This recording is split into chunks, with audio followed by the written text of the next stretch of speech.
this time last week, we were in the throes of trying to establish whether or not the fight between Conor Benn and Chris Eubank Jr. was still going to go ahead following Ben's failed drugs test. We know what happened. The fight was postponed. Going into it, the fight wasn't without controversy. A whole lot of talk around what was a fight between two boxers from two different weight classes. Conor Benn had to go up in weight. Eubank Jr. had to come down. It's considered by many that in doing that, the process carries risk.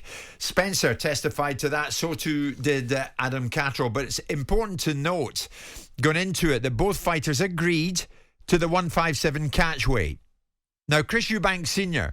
was a vocal opponent of his son going into the ring for this. And he gave me his views of the fight being off. And as well as that, he gave me his view of the manner of the postponement. Well, I suppose I have to respond as follows.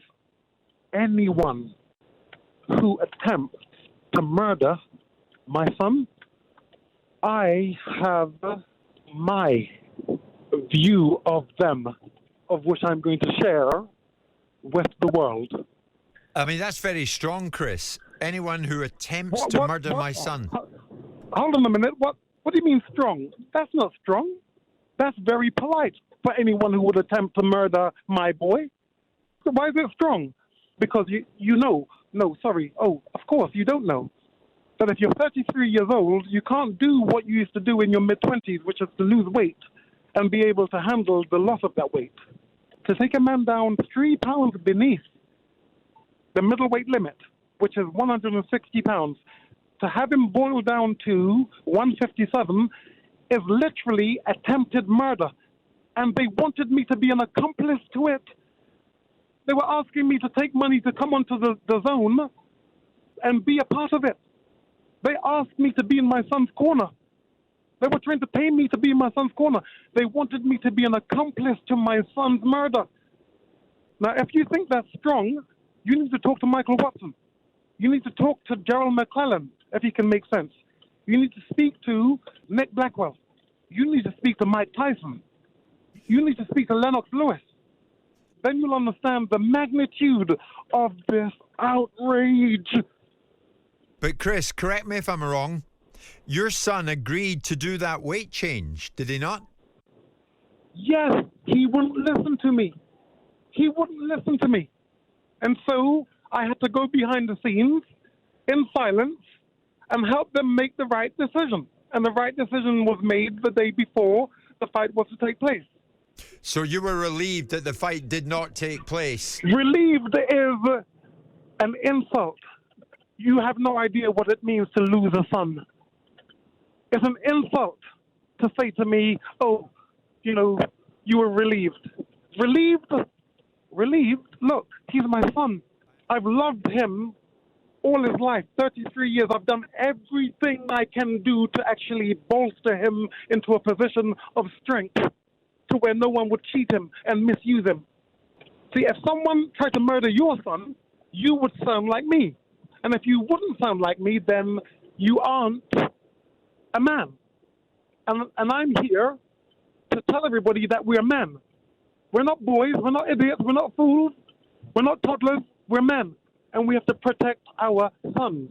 The world is going to know, because I'm going to actually shine a little bit of light on them. Oof. And I think he intends to do that at his live theatre show on Friday. He's going to be at the Coventry Building Society Arena on Friday night. And you have to wonder, Simon and I were talking about this earlier on, Spencer Oliver and Ben Shalom are with us. You have to wonder if he's going to reveal even more there and then. Some people will say, Ben, and they'll say it, Spencer, in my view, unkindly, well, how stable is the mind of Chris Eubank Sr. at this time? But he was extremely fired up. And of course, he can prove he is relevantly connected to the fight. Listen, Jim, I totally understand where Senior's coming from, because he's been vocal from the beginning about this. Maybe he knew something that we all didn't know.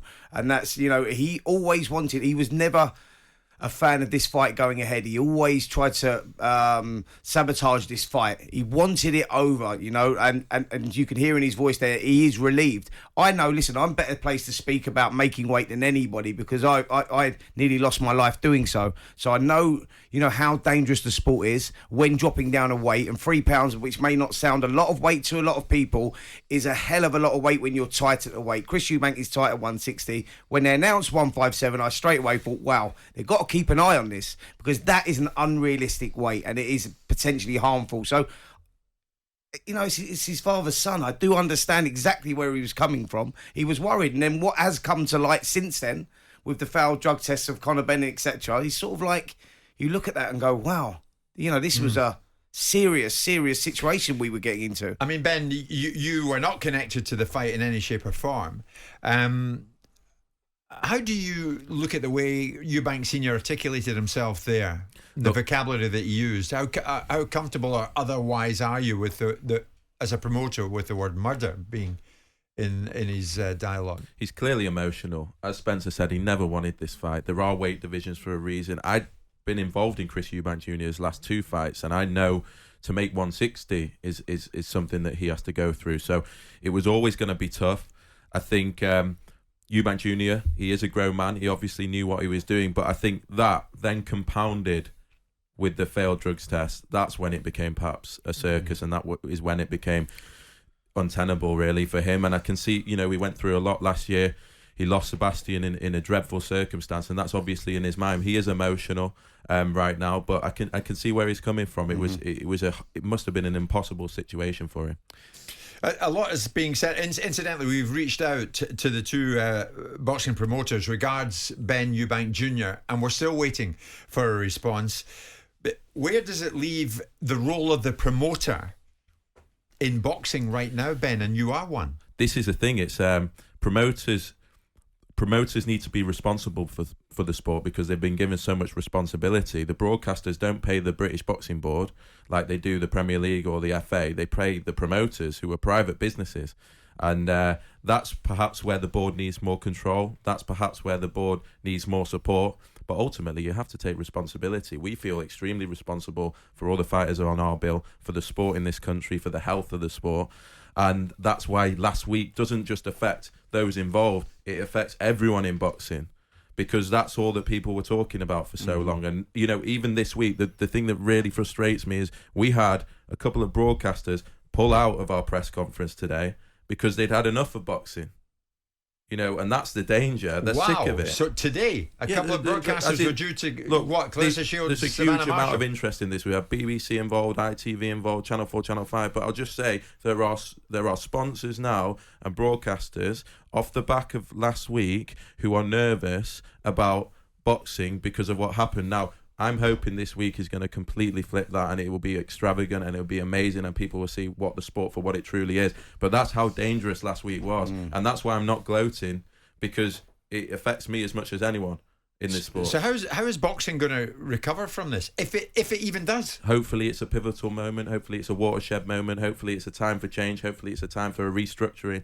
Hopefully it's a time for responsibility. Hopefully it's a time for people to actually come out and answer for what they do, because I see it day to day. You know, this is what happened last week. I see You've seen the fallout in other ways all the time, and ironically, and the sport needs to change. Eubank Sr isn't actually talking about the major news, which is the failed drug test of Conor Benn. He's steered away from that. He's talked about the dynamic of a fight that was put on, but I didn't hear any of you guys, you or Frank Warren, turning around and saying this is a circus, it's a freak show, you shouldn't be allowing this to go on. I know it's difficult because it's not your business, but if we're going to pontificate on things and talk about, because he's addressing the issue of weight, he's not even touched the issue of a failed drug test to compound the problem. He's talking about the legalised assault upon his son by people allowing a fight to go on. But you guys and the British Boxing Board of Control are sat there seemingly unlegislated, no power, no government intervention, no control, and no comment. But just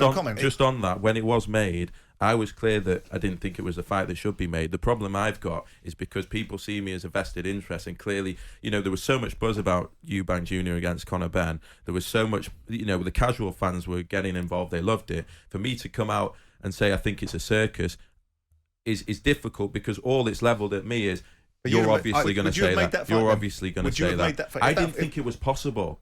When I was looking at Eubank Jr.'s next future, and we were doing it a lot, we did not think that fight was even possible. It wasn't even considered. So even with the money that was on the table, Ben, you wouldn't have seen it through. I know, but I didn't conceive it. I didn't think it was possible. Maybe that's inexperience. I didn't think that I didn't think from a weight perspective it would have been possible at that stage in their career.